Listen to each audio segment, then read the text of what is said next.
نحمده ونصلي على رسوله الكريم أما بعد أعوذ بالله من الشيطان الرجيم بسم الله الرحمن الرحيم يا أيها الذين آمنوا اتقوا الله وكونوا مع الصادقين وقال الله تعالى يا أيها الذين آمنوا اتقوا الله وقولوا قولا سديدا صدق اللہ العظیم۔ محترم بزرگوں، دوستوں، بقرہ عید سے پہلے ہمارا سلسلہ یہ چل رہا تھا اسلام کسے کہتے ہیں، اسلام کیا ہے، کن چیزوں کا نام اسلام ہے۔ اس سلسلے میں ہماری بات چیت چل رہی تھی۔ اس میں ہم نے سب سے پہلے اللہ کے اوپر ایمان لانا، حضور اکرم صلی اللہ علیہ وسلم کی رسالت کے اوپر ایمان لانا، پھر اعمال کو ذکر کیا تھا، نماز، روزہ، زکوٰۃ، حج، رمضان کے روزے، پھر اس کے بعد اللہ کا خوف، اللہ کا تقوی، اللہ کے سامنے کھڑے ہونے کا احساس، اس چیز کو ذکر کیا تھا، اور پھر اس کے بعد معاملات کی صفائی، کہ ایمان صرف عبادات کا نام نہیں ہے، بلکہ وہ جس سے بھی جس طرح کا بھی معاملہ کرے اس کا معاملہ بالکل صاف ستھرا ہونا چاہیے۔ اور اسی طریقے سے اسلام کی تعلیمات میں اور اسلام کے اہم رکن اخلاقیات ہے کہ انسان اپنے آپ کو اعلیٰ اخلاق سے متصف کرے، کہ اس کے اندر حضور اکرم صلی اللہ علیہ وسلم والے اخلاق پیدا ہوں، کہ اس کی زندگی سچائی سے آراستہ ہو، امانت داری ہو، وعدوں کا پورا کرنا ہو، صبر ہو، معاف کرنا ہو، حسن کلام ہو، برداشت کرنے کا مادہ ہو، یہ سب چیزیں حسن اخلاق میں آتی ہیں۔ اور اللہ کے نبی علیہ الصلوۃ والسلام نے فرمایا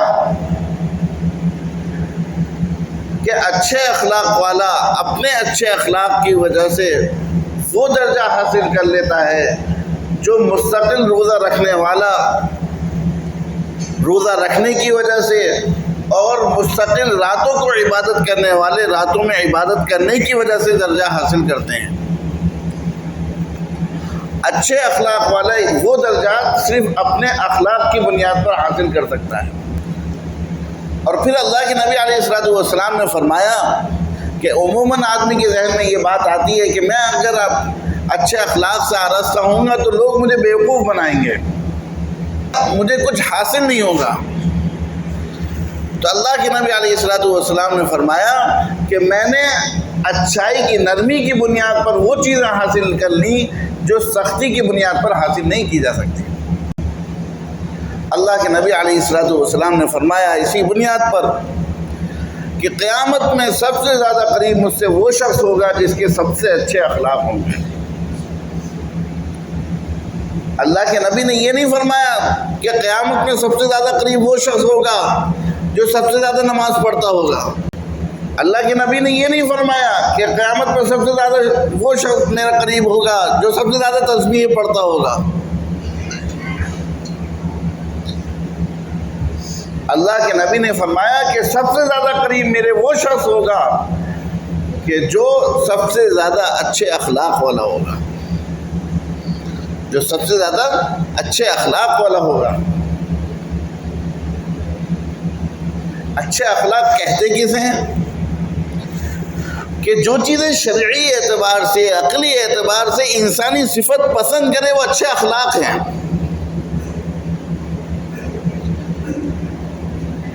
انسانی فطرت سچ بولنے کو اچھا سمجھتی ہے، کہ سچ بولنا اچھا اخلاق میں سے ہے۔ اللہ کے نبی علیہ الصلوۃ والسلام کی تعلیم ہے کہ سچ کا اہتمام کرو، سچوں کے ساتھ رہو، الصدق ینجی والکذب یہلک، کہ سچ تمہیں نجات دے گا، تمہارے لیے راستے نکالے گا، اور جھوٹ تمہاری ہلاکت کا سبب بنے گا، تمہاری گمراہی کا سبب بنے گا۔ کہ کوئی ایک واقعہ بھی اللہ کے نبی علیہ السلام کی زندگی کا ہم وہ نہیں پیش کر سکتے کہ جس میں اللہ کے نبی علیہ السلام نے جھوٹ بولا ہو، بعثت سے پہلے بھی اور بعد بھی۔ جس وقت اللہ کے نبی علیہ السلام کو نبی بنایا گیا اس کے بعد کی زندگی بھی،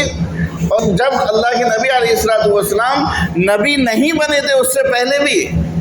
پوری زندگی میں کوئی ایک شخص کوئی ایک واقعہ ایسا نہیں پیش کر سکتا کہ اللہ کے نبی علیہ السلام نے اس وقت خلاف واقعہ بات کہی ہو، جھوٹی بات کہی ہو۔ اس لیے سارے کافر آپ کے جان کے دشمن ہونے کے باوجود، آپ کی جان کے دشمن تھے،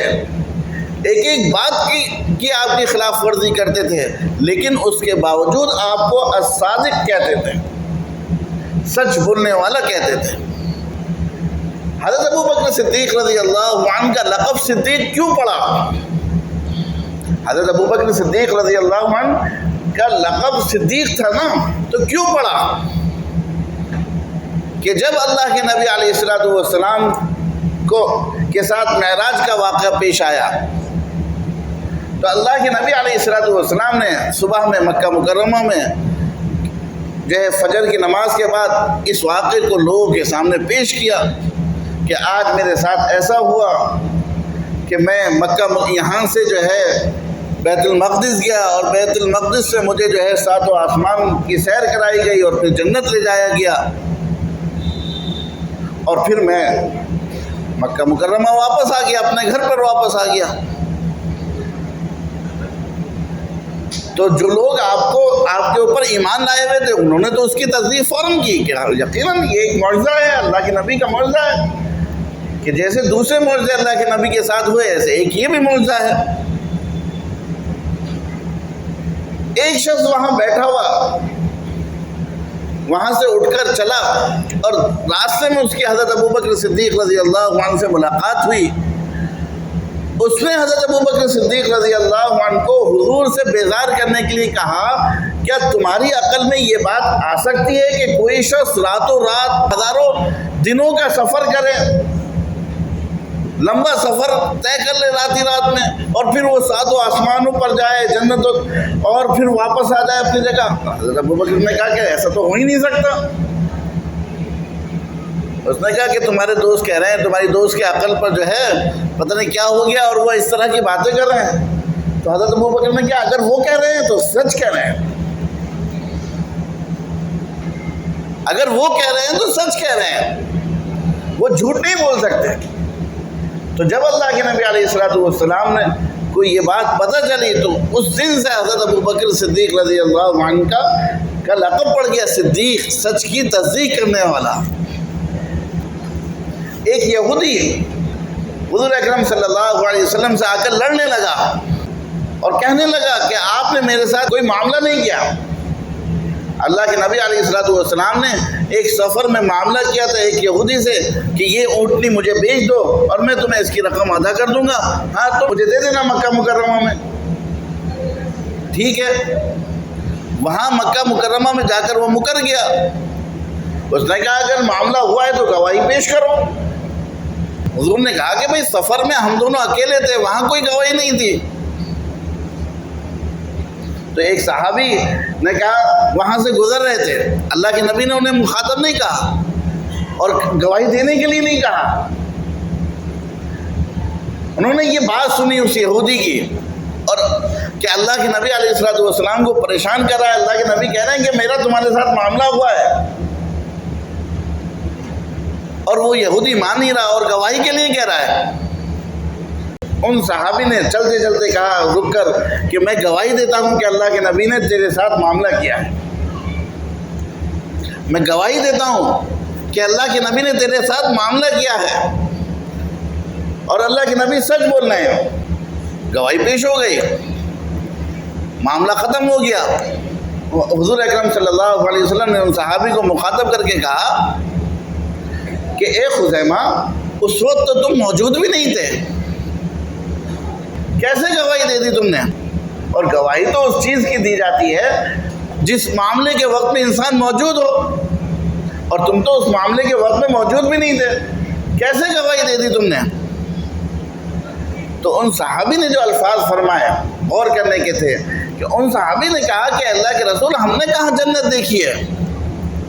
ہم نے کہاں جہنم دیکھی ہے، ہم نے کہاں اللہ کو دیکھا ہے، آپ ہی کے تو کہنے پر ایمان لائے ہیں، تو جس طریقے سے آپ اس کہنے میں سچے ہیں، اس طریقے سے آپ اس معاملے میں بھی سچے ہیں۔ تو اللہ کے نبی علیہ الصلوۃ والسلام ان کے اس جواب سے اتنا خوش ہوئے، تو اللہ کے نبی علیہ الصلوۃ والسلام نے فرمایا کہ آج سے خزیمہ کی گواہی 2 لوگوں کے برابر ہے، کہ آج سے خزیمہ کی گواہی 2 لوگوں کے برابر ہے، کہ اللہ کے نبی علیہ الصلوۃ والسلام نے کہ اس چیز کی عادت بنائی تھی صحابہ کی، کہ ہمیشہ سچ بولنا ہے، کہ سچ ہی کے ذریعے سے انسان کو نجات ملے گی، اور سچ ہی کی بنیاد پر انسان کامیاب ہو سکتا ہے، اور سچ ہی کی بنیاد پر انسان کی عزت ہوتی ہے۔ کہ اگر وقتی طور پر انسان جھوٹ بول دیتا ہے، انسان جھوٹ بولتا ہے تو وقتی طور پر ایسا لگتا ہے کہ راحت مل گئی، معاملہ ختم ہو گیا، لیکن وہ چیز اس کو ہلاکت کی طرف لے کے جانے والی ہوتی ہے۔ اس لیے حسن اخلاق میں جو اسلام کی بنیادی تعلیم ہے، اس میں سب سے بنیادی چیز سچ بولنا ہے، سب سے بنیادی چیز ہے سچ بولنا، کہ انسان جھوٹ سے بچے، خلاف واقع باتوں سے بچے۔ کہ قرآن میں ایمان والوں کو تعلیم بھی یہ دی گئی کہ اے ایمان والو، سچ بولو، سچوں کے ساتھ رہو۔ یا ایھا الذین آمنوا اتقوا اللہ وقولوا قولا سدیدا، اے ایمان والو سیدھی بات بولو، درست بات بولو۔ کہ یہ ان آیتوں میں سے ہے جو خطبہ نکاح میں پڑھی جاتی ہیں، اور خطبہ نکاح میں ان آیتوں کو شامل کرنے کی بنیادی وجہ یہ ہے کہ اچھی اور پیار محبت والی زندگی اور اعتماد والی زندگی گزارنے کے لیے ضروری ہے کہ انسان سچ بولے،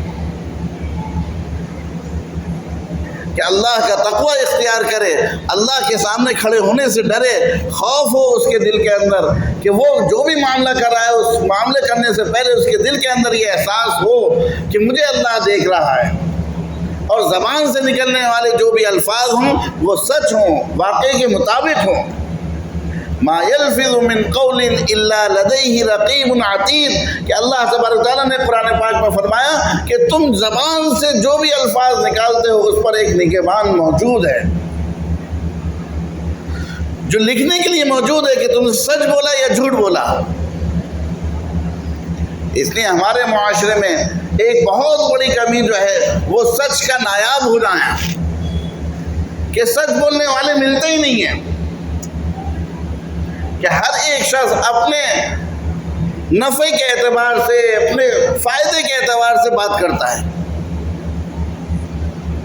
اس لیے میرے محترم بزرگ دوستوں، ہمیں اپنی زندگی کا احتساب کرنا چاہیے، اور اپنے آپ کو سچ بولنے کا اور حسن اخلاق کا عادی بنانا چاہیے۔ اللہ تبارک و تعالیٰ کہنے سننے سے زیادہ عمل کرنے کی توفیق نصیب فرمائے۔ آمین۔ وآخر دعوانا الحمد للہ رب العالمین۔